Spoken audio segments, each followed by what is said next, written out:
একজন প্রবাসী সকলের স্বপ্ন পূরণ করার জন্য প্রবাসী হয়। প্রবাসী হওয়ার পিছনে গল্পটা অনেকে জানে না।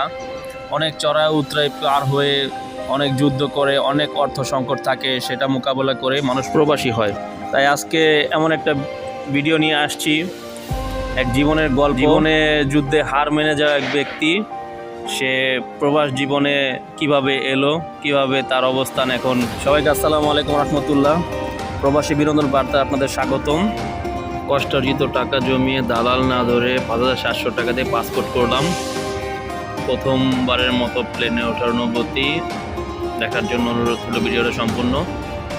কঠোর পরিশ্রম, নতুন অভিজ্ঞতা, অচেনা ঠিকানা ও নিঃসঙ্গ জীবন। পুরুষ মানুষের দায়িত্ব পালন মৃত্যু পর্যন্ত। হতাশায় ভুগছিলাম, কি করা যায়। তারপর ভেবে দেখলাম না, নতুন করে শুরু করতে হবে। জীবন একবারই, অতঃপর সিদ্ধান্ত, নতুন চেষ্টা। ভালো একটা এজেন্সির খোঁজ পেলাম, লেগে থাকলাম, খোঁজখবর নিলাম। যমুনা ফিউচার পার্কে প্রথমবারের মতো যে ফিঙ্গার দিলাম। শত শত মানুষের ভিড় ছিল এখানে, সকলে সৌদি প্রবাসী, বিদেশগামী যাত্রী। এবং এখানে দুর্নীতি হয়।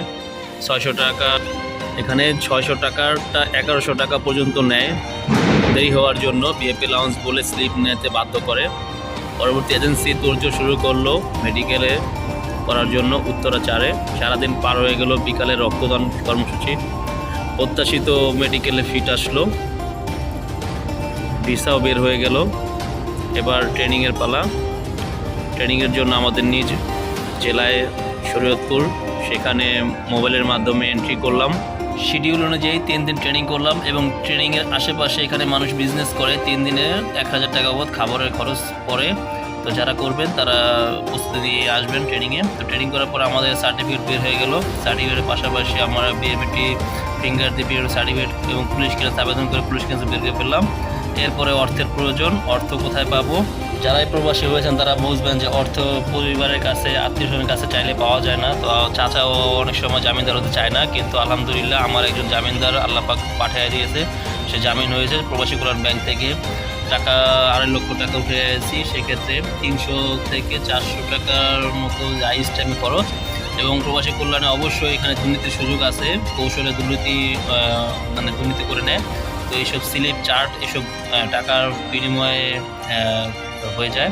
তো টাকা উঠাতে অনেক ঝামেলা পড়ে হয়েছে। টাকা এজেন্সিকে দেওয়ার পরে আমরা এজেন্সির কাছ থেকে সমস্ত কাগজ এয়ারপোর্টের দিকে রওনা হলাম। তো রওনা হওয়ার পর সেখান থেকে প্রচুর পরিমাণ ভিড়। সকল প্রবাসী আসা যাওয়া করছে। বিমানবন্দরে পৌঁছানোর পরবর্তীতে বাংলাদেশকে বিদায় জানালাম। বিদায় বাংলাদেশ। তো ভিতরে প্রবেশ করলাম। ভিতরে প্রবেশ করার পরে প্রথমে ইমিগ্রেশনের জন্য লাইনে দাঁড়ালাম। সেখানে সামান বুকিং দিলাম এবং ইমিগ্রেশন কমপ্লিট করার পরবর্তীতে বেশি একটা ঝামেলা পথে হয়নি। লোকের চাপ কম ছিল, কিন্তু সংখ্যা অনেক ছিল। তো আমরা সব কিছু বুকিং দিয়ে টিকিট কাগজ সব হাতে পেয়ে আমরা একটুখানি এখানে কিছু সব দোকান ছিল, মনোরম দৃশ্য, সেখানে ঘোরাঘুরি করলাম। প্রথমবার যেহেতু দেখছি অন্যরকম ফিলিংস লাগছে। ঘুরে ঘুরে সব দেখলাম, কিছু কেনাকাটা করলাম, কিছু খেলাম। তো পরবর্তীতে আলহামদুলিল্লাহ ওয়েটিং করলাম বিমানের জন্য।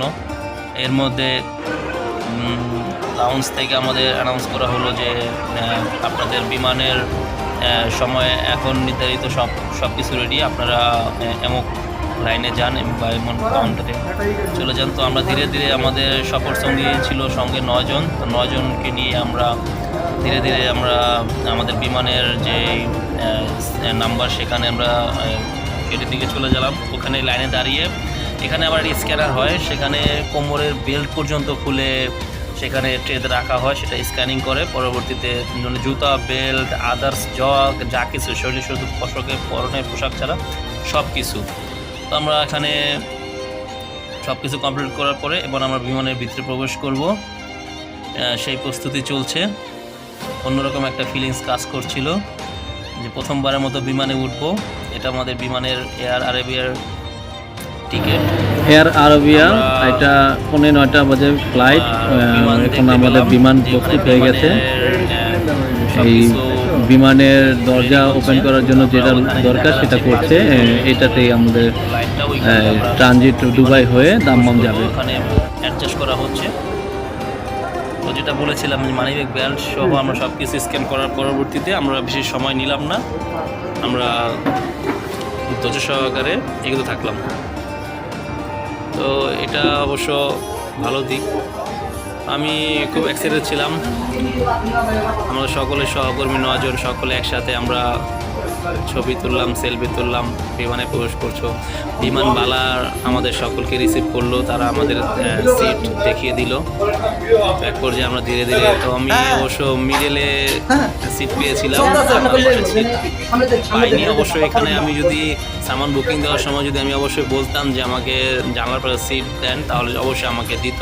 সেটা আমি অ্যাকচুয়ালি বুঝতে পারিনি। তো যাক, আলহামদুলিল্লাহ, তারপরে খুব আনন্দ এনজয় করছিলাম। ভুলে গিয়েছিলাম যে আমি প্রবাসে যাচ্ছি, দেশের মাটিতে সব ছেড়ে চলে যাচ্ছি, কিন্তু তখন সেই ফিলিংসটা পাইনি, কারণ আমার মা 3 বছর যাবত দুনিয়া থেকে বিদায় হয়ে গেছে।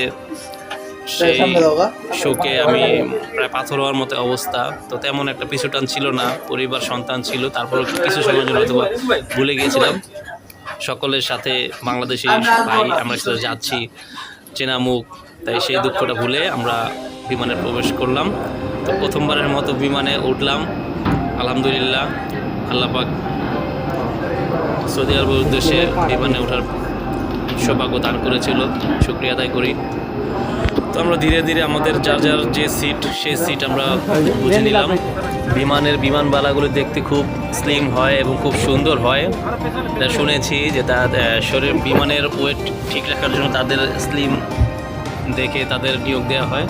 তো তারা সহজে আমাদের বুঝিয়ে দিল যে কার সিট কোনটা। তো আমরা সেখানে বসে পড়লাম, বসে অপেক্ষা করতে থাকলাম কখন বিমান ছাড়বে। তো বিমানটা যখন জাস্ট ফার্স্ট ছেড়ে দিল, তখন ফিলিংসটা এরকম ছিল যে আমি নাগরদোলায় প্রচণ্ড শব্দে কান স্তব্ধ হয়েছিল অনেকক্ষণ। আপনাদের কেমন আছে কমেন্টে জানাবেন। তো পরবর্তীতে আমরা দুবাই ট্রানজিট হয়ে আমরা অবশেষে দাম্মাম এয়ারপোর্ট ল্যান্ড করলাম। তারপর আমরা গাড়ির অপেক্ষা থাকলাম, গাড়ি আসলে রিসিভ করলো, শুকরিয়া আদায় করলাম আলহামদুলিল্লাহ যে আমরা কোম্পানির বিষয়ে যাচ্ছি এবং কোম্পানিতে গেলাম। কোম্পানিতে যাওয়ার পরে আমাদের রুম, থাকা খাওয়ার সমস্ত ব্যবস্থা করলো, মোবাইল গিফট করলো এবং রিয়াল দিল, এবং আমরা সেখানে কাজে জয়েন করলাম। কাজে আলহামদুলিল্লাহ কাজে ভালো আছি এবং ইকামা পেয়ে গেলাম। ইকামা পাওয়ার পর ঘুরতে বের হলাম, লুলু কার্ড পেলাম, সিম কার্ড কিনলাম, মার্কেটে ঘোরাঘুরি করলাম, কাজের ফাঁকে ফাঁকে ছবি তুললাম এবং আনন্দ খুঁজে নিলাম। কারণ পরিবার ছাড়া আমরা সকলে প্রবাসী যারা থাকি, অনেক কষ্টে থাকি, ওদেরকে প্রকাশ করে না, কিন্তু আসলে কষ্ট হয়। কিন্তু কষ্টের মাঝে আনন্দ খুঁজে নিতে হবে মনে খুশি রাখার জন্য। কারণ 2টা বছর আমরা কন্ট্যাক্ট করে আসছি, 2টা বছর আমাদের অবশ্যই ভালো থাকতে হবে, পরিবারকে ভালো রাখতে হবে। আমরা যদি ভালো না থাকি, তাই পরিবার কীভাবে ভালো রাখবো?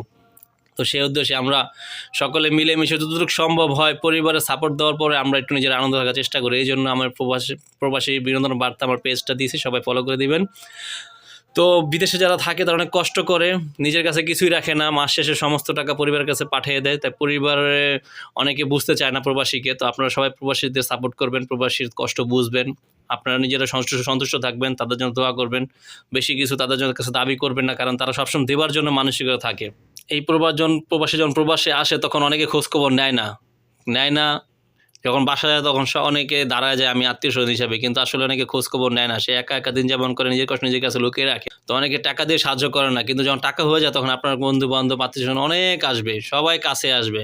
কিন্তু আপনার বিপদের সময় কারা আপনার পাশে ছিল এটা মনে রাখবেন, আবেগে ভুলে যাবেন না এবং নিজে সঞ্চয় করার চেষ্টা করবেন। কারণ প্রবাস জীবন আজীবন আপনার প্রবাসে থাকবেন না। এই প্রবাস ছেড়ে চলে যেতে হবে দেশে যেয়ে আপনার নিজের পায়ে আবার দাঁড়াতে হবে। আপনার সন্তানের ভবিষ্যতের কথা চিন্তা করে থাকবেন। ভালো থাকবেন সবাই। আসসালামু আলাইকুম ওয়া রাহমাতুল্লাহ। সবাই ভিডিও শেয়ার করে ইনশাআল্লাহ। আল্লাহ হাফেজ।